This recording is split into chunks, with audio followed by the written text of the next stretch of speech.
Hello and welcome back to All About Community. Again, my name is Robert L. Harris. I am your host, and my guest is Will Jackson. Will Jackson is the vice president at USBank, and some of you will remember the acquisition by USBank of Union Bank, which enhanced their presence here in especially Northern California.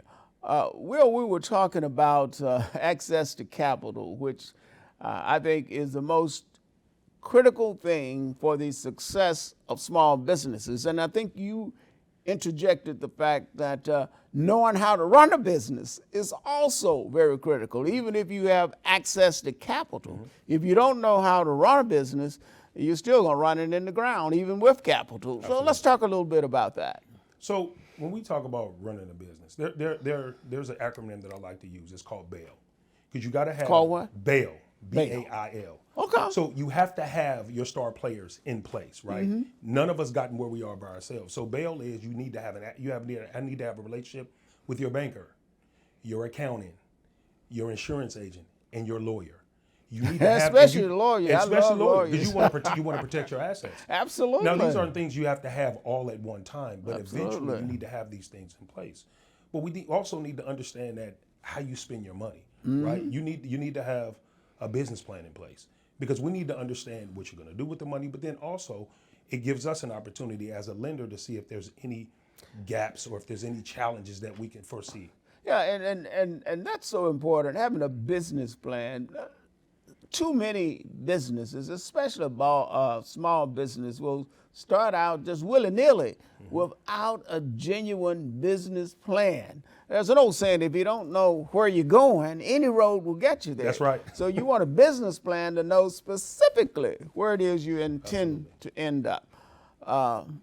Let's continue about that workshops that you provide. Do you provide these to the local chambers and stuff like that? All chambers. Okay. The Asian chamber, the African American chamber, Latino chamber. And so right. the members of those chambers can come, I hope, and get free advice from USBank. So all unless you guys are going to charge them for it. No, not at all. not at all. Because as I mentioned earlier, it's about establishing trust. Right. So this is not about monetizing the community. It's about providing the community access and help changing the trajectory of the small business community, right? We understand that the community has been monetized, right? Right. Certain demographics. And what we're doing is just being revolutionary in terms of changing the landscape. That's where, and all of our workshops are free. You can come sit down with me for free. We're not pushing products or services, so you don't need to open up an account with USBank to get my services. We are truly here to provide a hand up, not a handout. A hand up, not a handout. Now, on that note, you do a lot of volunteering. Is that right? In the community, you are a member of the 100 Black Men yes, sir. of America, yes, which sir. I am also a member. Yes, sir. And we recently invited you to become a member of the board of directors of the OK program, and you graciously yes, sir. accepted. And as a member of the OK program board, USBank has been very involved in that. Tell us a little bit about what the USBank has been doing with the OK program. So we've been doing financial literacy. And the OK program is really known as Our Kids program. Okay. So we've been doing financial literacy workshops mm-hmm. with them, because what we understand over at USBank, when it comes down to finances, the memo wasn't necessarily distributed evenly. So we're just, again, here to provide that roadmap, that foundation, so they can make sound decisions when they get older. It's about really making sure the community is at whole. Good. And now you're also involved, as I understand it, well, of course, as I know for a fact, since I'm a member of the 100, that you are involved with the 100 Black Men of America. And what is your role there? So I'm a member, and I'm also a member. A member also of the Economic Development Community. Okay. And so the committee. So it's really just about how can we provide our expertise to ensure that the community wins. And so that's what I'm here for.